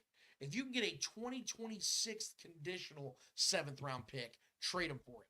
Literally. Because I do think there are teams out there, and we always see it every single year. Teams are arrogant enough to say, he's on a rookie deal still? I can get some out of this dude. He's talented as hell. I watched him in Florida, and we liked him. He was on our board. I could see a team giving anything up for a Tony or a Sky Moore who had the biggest and best hands in college when he played. I could see a team convincing themselves to give up a day 3 pick for one of these guys, which is why I think that's what should happen. But to Clay's point, and it's a fair one, unfortunately, the Chiefs don't like cutting ties with guys like that on rookie deals. But these guys are not good at football, and I don't want to see them get opportunities in this offense again when they're in the midst of a freaking dynasty and the chance to win 3 straight championships. I feel these guys are far more negatives than positives for this team. Maybe I'll be wrong, but I'm sorry. I've seen over 30 games from both guys, and neither one of them are good at football, guys. Neither one of them are. So I don't want to see either one of these guys on this team, whether you trade them or get rid of them. I do not care. They're just dead weight to me. Yeah. Just kind of a question that falls right in line in the same vein here from Mika L. Do you think Sky Moore has any trade value? I've seen fans mention it. I doubt they will cut Sky. No, yeah, I do think there's trade value, but it's nothing of actual like substance. For like I said, at best you're getting a 7th round pick for a guy like him because of how underwhelming he's been as a 2nd round pick. The one saving grace is he isn't locked up to a long-term deal. He's on a rookie contract with 2 more years of control. So if somebody wants him for 2 more years of control to see if they can make something out of him, that would happen. I just, right now, man, like I said, what I'm focused on is just making sure he isn't on this roster. He could be someone else's problem for a cheap rookie deal. Next question from our guy Mika or Micah. I'm not sure if I'm pronouncing it correctly, but why do you think they made Justin Ross a healthy scratch for the Super Bowl and put Sky Moore in? Moore has done nothing. Well, Sky didn't play in the Super Bowl. Yeah. The point is, I don't think that Justin Ross has earned the trust of this offense. I don't think that Justin Ross has done enough to be a guy that is going to get a lot of snaps in this offense. I don't know if Justin Ross is good enough. I liked him in training camp. I like what he did, and he was making highlights every single day, and the Chiefs were clearly, intentionally showing him off. He made the roster, and I'll give him credit for that. But when you play in an offense that was in desperate need for wide receiver play and you still couldn't make a statement, that's telling me something. Yeah. So maybe we just need to be real about what Justin Ross is. He's never going to become the guy that a lot of people were anticipating play. I think that he missed so much time. I think he would just had a lot of rust. He might have played in the Super Bowl if he had not missed so much time. Sure. So. Yeah, speaking of Justin Ross, we got a Justin Ross fan, shout guy Shaggy Shane, in the chat. When and if Snead is traded, who do you feel the Chiefs use that cap space for? Well, like I said, I think what they're going to do is they're going to fill some spots and places that they would consider areas of need. I think that just adding more to the defensive back rotation. I think wide receiver is obviously the number one thing. I think that they double dip at wide receiver. Obviously, Holly Brown elevates your wide receiver room. I still think they need a little bit more veteran presence there as well, because to that credit, Marquise Brown is not old. He's 26. Maybe go get a guy that's 26, 27, 28 years old, like a Josh Reynolds, 𝚂𝙿𝙾𝙺𝙴, guys like that, and just add some experience to your wide receiver room, because they did lose MBS, who's not a good football player, but has a ton of experience in this league and can be a leader in certain positions, certain areas. I think you need to add a little bit more to that. So I would say right now as it stands, if possible, go sign Mike Edwards to another 1-year deal. Bring him back to the defensive back rotation, and then bring in a 𝚂𝙿𝙾𝙺𝙾, Josh Reynolds, Tyler Boyd, somebody of that magnitude in the wide receiver room. Yeah, just to follow that up with the question that falls in the same vein, just to get it here, give them their moment. Chiefs fan in Colorado, is there a big body free agent wide receiver that should be signed on a 1-year deal for red zone and depth? Yep, those are the guys right there. Yeah, I just wanted to give him his chance to have his question there. James T. Kirk, our guy James T. Kirk on YouTube. Hey, guys. Odell is now available. Would you kick the tires on OBJ? Yes, I would. Hell yeah. Here's the biggest reason why. But he wants money, so I don't know about that. That's the caveat. Right. If OBJ is willing to come here and play for the Super Bowl price, yes, I would gladly take OBJ. Hell yeah. But here's the problem. His market right now, according to Spot Rack, is not what the Chiefs would pay him. Yeah. And it's not because I don't think OBJ is he's still capable of being a good football player. Which is crazy, but I mean. But he's 31 years old. Multiple ACL injuries. Yeah. But like I said, he would be a good piece to this offense. This is what I said, and I've been saying it all along. OBJ, you, according to reports, want to play for the Chiefs. So that means the Chiefs have the leverage here. Yeah. Come here for 1 year, $3.5 million. No, you don't want it? Okay. Go sign with the fucking Panthers. Yeah. Go sign with a shit ass team that's going to win 4 games next year, and you'll make $11 million. Congratulations. Yeah, do the D-Hop. I'm happy for you. Do the D-Hop move from last year. Yeah, you got your one last bag. Awesome. We're going to go enjoy a playoff run. Yeah. With or without you. This team doesn't need you. You need this team. If you want to add to your legacy now that you've made your money, because he has. This man's made a ton of money. You want to add to your legacy now and be a 2-time Super Bowl champion? Yeah. Be a Hall of Famer? Badass. Come on to Kansas City, because he's got talent. Yeah. And he would fit this offense. It's up to him, dude. It really is up to I think the Chiefs would sign him. I would love to have OBJ. I would love to. I mean, I've wanted him here for years. Absolutely. I mean, every time he's hit the market, I'm like, please figure it out. He'd be the number 3 receiver. Yes. I mean, it'd be awesome. Oh my God, incredible! I'd take him over 𝚂𝙿𝙾𝙺𝙾.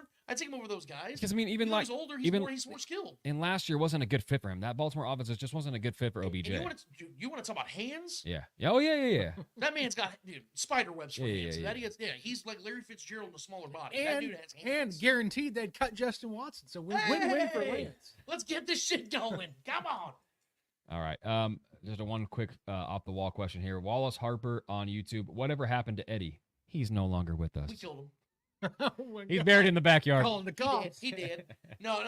R.I.P. Eduardo. I mean, we've mentioned it a few times on the show, but I mean, it's no secret at all, guys. Eddie has a lot of commitments with his family, and he loved being a part of the show. He helped start this thing. You know, he funded it. He helped buy equipment, things of that nature. Was a part of this thing for the first 3+ years.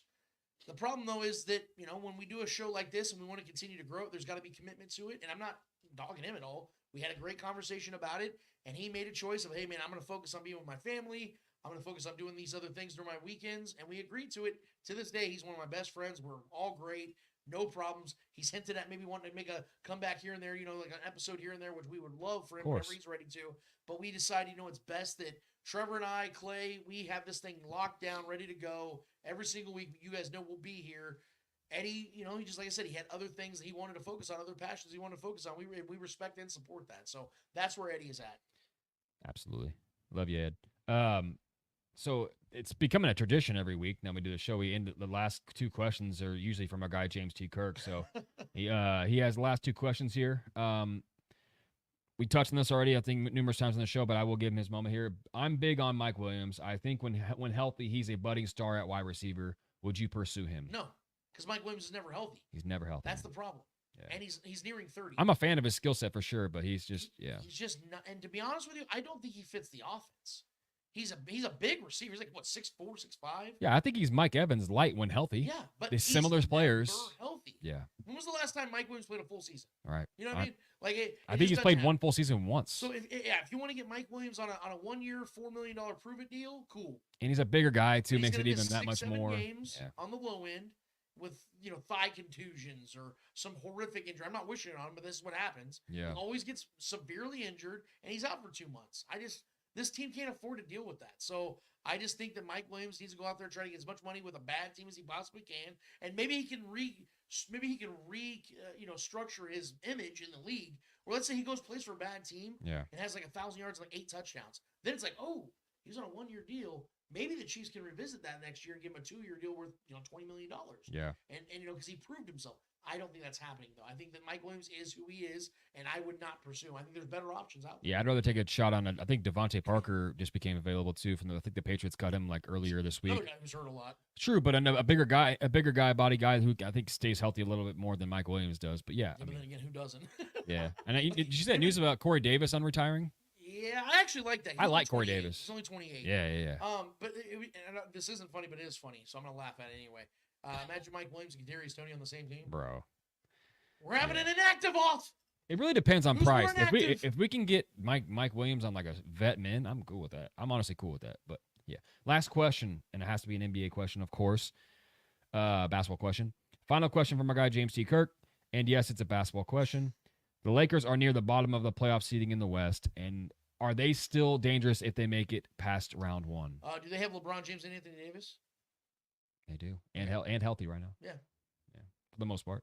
I don't mean to smell like a schmuck here, but yeah, they're an underwhelming team. But in a playoff scenario, are they dangerous? Yeah.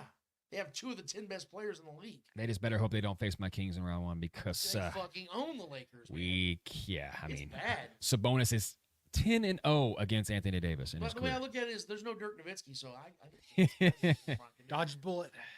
No, I think especially with the the way Russell's playing basketball right now too. They have some things I don't believe in them as a true contender, though, if I'm being honest with you. The Lakers are a good team. They'll probably make a decent run, but the West is pretty tough up top. And the Nuggets just seem to be the team that looks destined to go get another run at this ring here, man. So unless somebody from the East can meet them. But I think the Nuggets are going to be in the finals again. I think they're too good, if I'm being honest. I think the bottom feeders of the West right now with the Mavericks, the Kings, and the Lakers, it's still a ton of talent. Kings are honestly, in my personal opinion, underachieving this year. I think the Kings are better than their record shows. But the Lakers are a type of team that I could see losing in the first round and making it to the Western Conference Finals. Sure. That's literally what they've done the last 2 years. Yeah. 2 years ago, they lost in the first round. And then last year, they got to the Western Conference Finals. But I mean, the way LeBron... But I don't see them beating the Nuggets. The way LeBron is playing right now is crazy still, though, too. So, I mean... If they make it past the first round, having one of his best seasons, of course, but it doesn't seem to matter though. A lot of it's not translating to wins, just like the Mavericks. I mean, I think Luka's the best player in basketball right now. I think Luka's the best player in basketball, but it's not. A lot of it's not translating to enough wins. Yeah. They've had a couple hot streaks, but he is without question. He's been incredible. He had 6 straight 30-point triple doubles, dude. Doing, I mean, it's stupid. Yeah, I love that dude, but he could have been a king. My God. Marvin Bagley though. Oh Jesus, don't remind me. All right, that's it for questions, man. Speaking was awesome. We appreciate you guys every single week. This is why I tell you guys at the top of every single show and at the bottom of every single show, because we want this community to continue to grow and thrive. We love having you guys a part of the show. When you guys take it over, it's just an absolute blast. We get to react to you guys, and we're just having a little bit of a conversation. We do that every single week, and we appreciate you guys for joining. Speak it. Tell your friends about us. Guys, we have one more order of business to get to. What is it called? Hold this L. Each every episode, we finish off every single episode with a series of L's in the world of sports. Whether those L's are friendly L's or not so friendly L's in the world of sports, we promise you, whoever is holding those L's deserve those L's. In the world of sports, Trevor Twidwell, who's holding the L for you this week. All right, man. So I touched on this a couple of weeks ago because it felt needed to be touched on. So I touched it. I touched it really good. Touched it really well. The Jets and Sauce Gardner. There's a lot of things going on in Jetsville. We all know that with the quarterback of them and all the up there, man. the possible run at the presidential campaign is anyways, that's a whole other topic. Sauce Gardner, man, I love this guy so much. I love what he does in the field. I love who he is. I love guys that talk trash and back it up, and Sauce Gardner tends to be one of those guys, a guy that I would love to have on my team for sure. But a hot mic might not be his best friend. He was just on the Pivot podcast, which is a great podcast with hosted by Ryan Clark. It's one of the best sports podcasts out there, in my opinion, especially as far as ex-players go, because a lot of those tend to be hot trash. But this one is definitely a good one. Anyways, he was just recently on there, and the topic of 𝚂𝙿𝙾𝙺 came up, obviously, with the feud between the two parties. I'm just gonna keep this short and simple and sweet. He basically, he's asked about Hardman, and then his quote on Hardman was, Gardner said Hardman never earned his stripes with the Jets. He also accused Hardman of being ungrateful to the organization, which traded him to the eventual Super Bowl championship, Kansas City Chiefs. I'm sorry. 𝚂𝙿𝙾𝙺, who was already a multi-time champion before going to the Jets, you felt he needed to earn his stripes when you guys are the ones that went out of your way to get him. The Jets are still trying to earn them stripes, their own stripes as an organization. And you went out of your way to get a guy from an organization that knows how to win. And you think your pompous ass needs him to prove himself to you. And then he goes off back to the team that he already earned his stripes on, and went and got a walk-off touchdown in the Super Bowl to get his third ring on his hand. He's almost got a fistful at this point. And you guys, Sauce Gardner, as good as you are as an individual, are a part of a team that's done jack shit.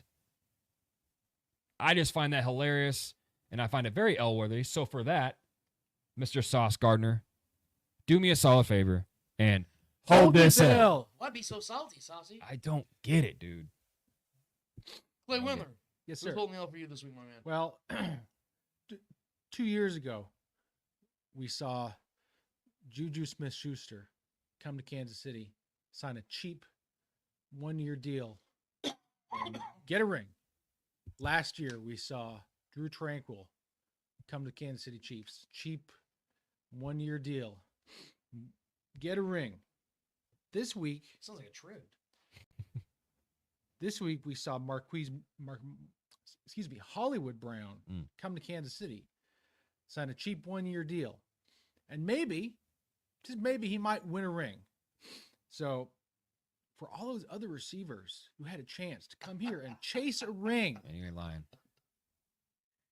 for Calvin Ridley, for Gabe Davis, who has personally had rings stolen from him by one Patrick Mahomes.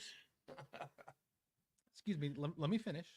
For Darnell Mooney, for Curtis Samuel, for Devin Duvernay. Do me a favor and look at your finger and hold this out. Hold that out. Hold this out. He's like, and hold this out. He doesn't like, let me finish, damn it. We're sitting like waiting, like, oh, you know, cook, man, do your thing. That was good. I like that. That was good, dude. Because I like the way you broke it down of like the trends of everything that's followed that. Because yeah, Drew Tranquil could have made a lot more money somewhere else, but now he's got a legacy. It's like he said, stacking Lombardi. Yeah. He was wasted at the parade. He wants that stuff. Like some guys just obviously making money is great, dude. You want to make as much as you can, but you get to a point in your career like I can deal with less to be a part of history. I don't know. Some people are like that, man. I tend to agree with it. Where my L is people that are going to have to be a part of the history of what the Chiefs are doing on the negative side of things. There's always, for the victors, there's always the losers. And we've seen throughout history, the greatest players in every sport have held others back from achieving greatness like they did. And, sometimes it's self-inflicted, though. And for me, I'm looking at this AFC West, and I know I've already kind of touched on this in recent weeks, but I have to do it again because there's been updates to everything that I'm talking about. And we saw this week the AFC West basically just lay down and keel over. They are not trying to fight for this AFC West this year, and probably for not the next couple. We looked at the Broncos, and this is why it was so confusing for me that Sean Payton and Jim Harbaugh took these jobs. I know they're making insane money, so I get that from a good perspective, and they're in really good areas. They're living in Colorado and LA. Those are great spots to live in. But when you're trying to be a competitor and win and change the trajectory of a franchise, I never understood why they took these jobs. Because you're not winning shit when you're in Patrick Mahomes' division in the prime of his career, and with Andy Reid still very much in place, going nowhere, about to sign that extension we all know we've been waiting on. But furthermore, you're seeing the transactions of these teams. For instance, the Broncos are now going to take on the biggest dead cap hit in the history of the NFL for the next 2 years to not have Russell Wilson play for them. They don't have cap space to go and build a better team, and they're letting dudes walk, and they've been letting dudes walk since the season of last season. Moving off of Randy Gregory and Simmons and all these other pieces that were foundational pieces they brought in. Frank Clark was there for like a cup of coffee. You know, like they're letting cup of coffee. Like trading off Jerry Jeudy, like all these pieces they were supposed to build this team around. Now they look more lost than they ever did, even with Nathaniel Hackett. Then you look at the Chargers.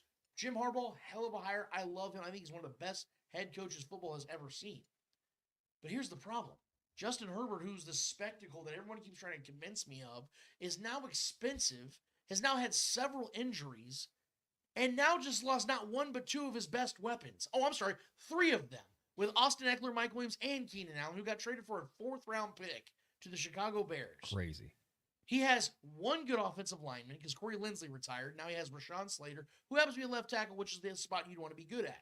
But they have no offensive line, no weapons whatsoever, and they just used their 1st-round pick last year on a bust of a wide receiver. And Joey Bosa's hurt again. And he might get traded. He's already hurt. Khalil Mack's going to be 34 years old this year, and Coming it's off expensive. a career year out of nowhere. But but he had like 7 of those sacks in one game. Yeah. Which leads me to the last team in the AFC West.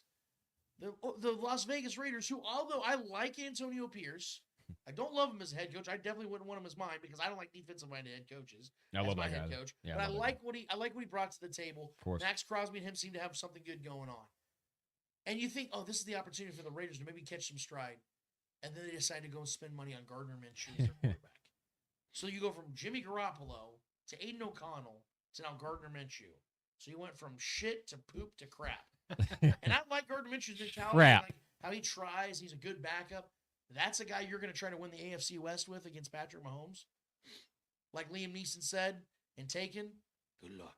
Like I just don't think this is going to pan well for any of these 3 teams. I think, in my opinion, I'm look, our prediction show is in September and it always stays there. We don't do predictions until September.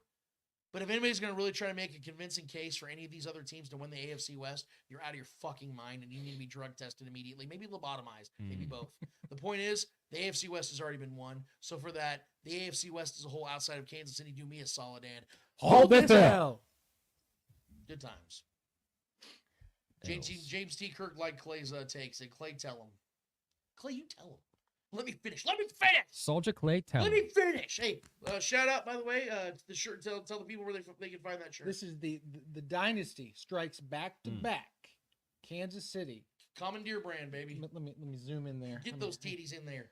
Our guy Joe great shirt, very soft, very comfortable. Yes. And I already washed it once and it didn't fade, so it's good quality shit. Anyway, but go to Commandeer and you can get it in black or red. Yep. And great shirt. So just go to Commandeer. They have and buy hats. one. They have hoodies. They got everything you want, guys. It's a local brand in Kansas City. Joe Bryant's one of my best buds. Owner of the company, operator of the company. He makes great stuff, and he makes seasonal stuff. Careful when wearing it because it can cause arousal. Yes, you could get numbers. I'm just letting you know. And it comes off easily, so if that arousal does rise. Chicks could hit you up on IG. I'm just letting you know. But no, man, it's been an absolute blast talking to you guys today. Man, this show flew by. This is actually one of our shorter shows, believe it or not. Man, we're usually like 2:30 by the time we're getting done. We're wrapping up at 1:41. But yeah, great time, guys. Awesome show. Real quick, Clay, before we get out of here, man, let the people know what you're doing today, man, and what Trevor and the kids are doing today. Trev and I are about to go shoot some footage for Rise of Mahomes 5. We're going to shoot the intro and the outro. So that's what's going on today, and it's going to be fun. I got a great idea in my head for that. And it's about it. I've edited 10 weeks of the season.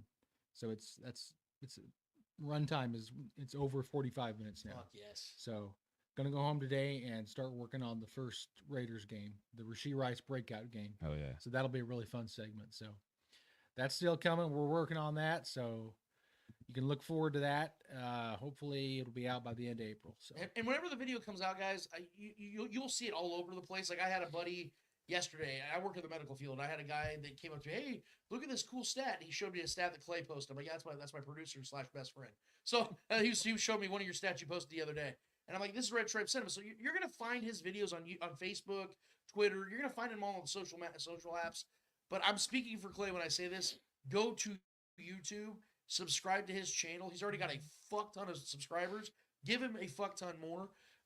YouTube is where it's at. So go and get him more YouTube presence. Watch the video on there, like it on there, share that clip, share that link, and get the ball rolling on that side. Because Facebook, Twitter, he's already got that down. Let's get it on YouTube. Same with us, guys. We're trying to grow ours as much as we possibly can. So help us do that as well on YouTube as well. Go to the Spoken Podcast. Go to Red Tribe Cinema and help us grow our YouTube channels as we continue to pursue our dreams. And while we do that, guys, we appreciate, like I said, you guys being a part of our dream today. It was a fun show as well. And I hope you guys had a blast. So for Trevor Twidwell, for the great Clay Windler that puts all this together and has been joining us over these last 2 weeks, it's been an absolute hoot to have our guy in studio over these last 2 weeks. And hopefully we'll have him back more and more as time goes on.